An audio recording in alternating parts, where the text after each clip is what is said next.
Parliament by Senator Nick Xenophon. Well, now you're about to meet the ordinary Aussies behind those extraordinary claims. Last week they spoke exclusively with Brian Seymour, leaving no stone unturned. And a warning, you could find parts of this story distressing. I'm a Scientologist. She's a beaut, eh? Scientology is not a religious organisation. It is a criminal organisation that hides behind its so-called religious beliefs. It's incredibly hard to live with. I've lost 2 daughters.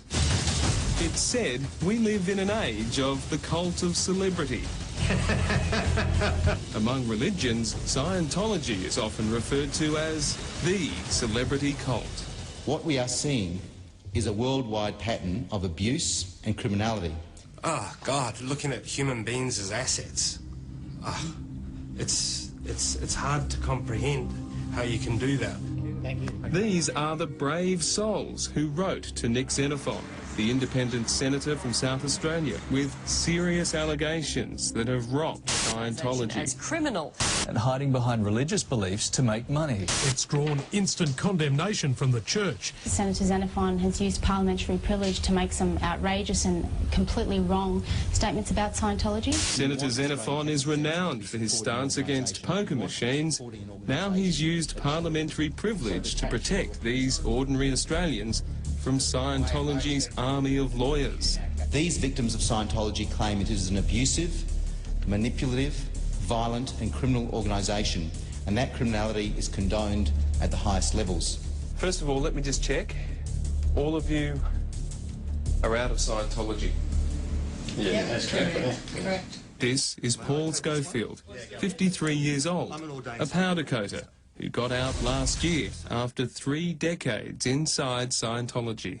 It is alleged that information about suspicious deaths and child abuse has been destroyed, and one follower has admitted that he was coerced by the organisation into perjuring himself during investigations into the deaths of his 2 daughters.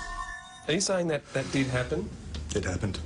Paul says his first daughter, Lauren, who was 14 months old, was being babysat at the organisation's building in Sydney when she was allowed to wander the stairs by herself and fell.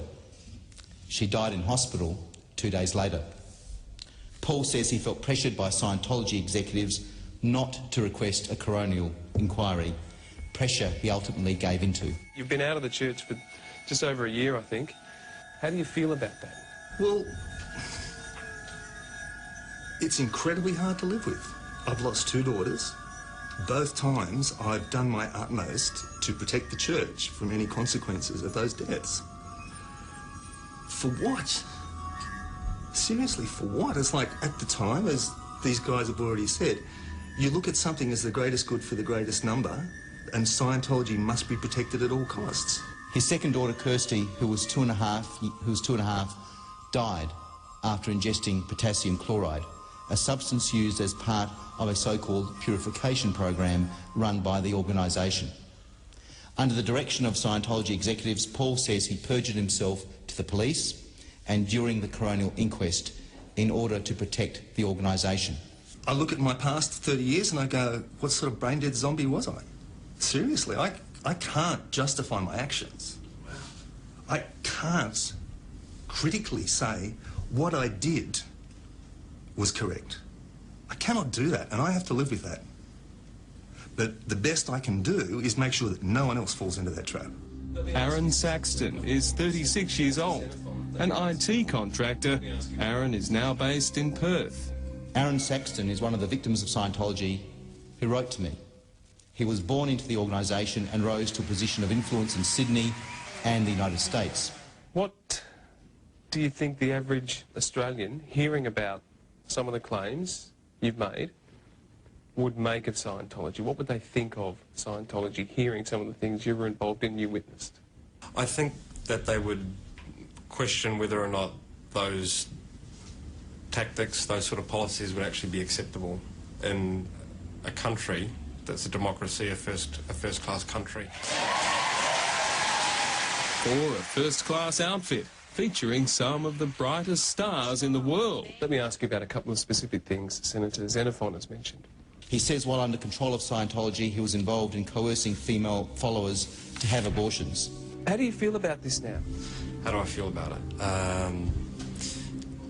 Try to take a look at yourself in a subjective or objective point of view, and you can never quite understand how you ever justified it in yourself to ever ask another human being, especially when the motivation behind it had nothing to do with the mother, the father, or the potential existing child. It had everything to do with, oh look, I just need somebody to be in this position in the church, and I can't tolerate the idea of having to train someone else up for another 5 years.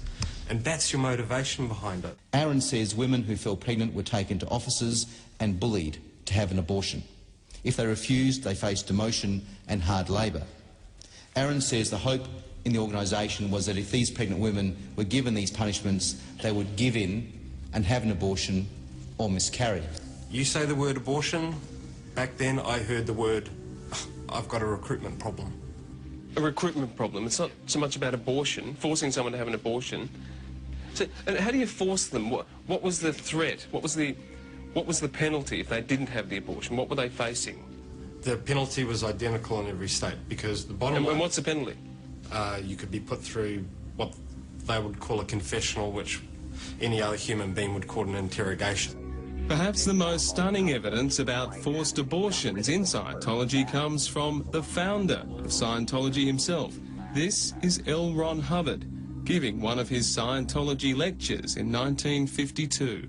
The auditors who have discovered this to date have asked me not to mention it, but theta clearing provides pregnancy termination at will. We mustn't mention this because, God help us all, there goes the moral code.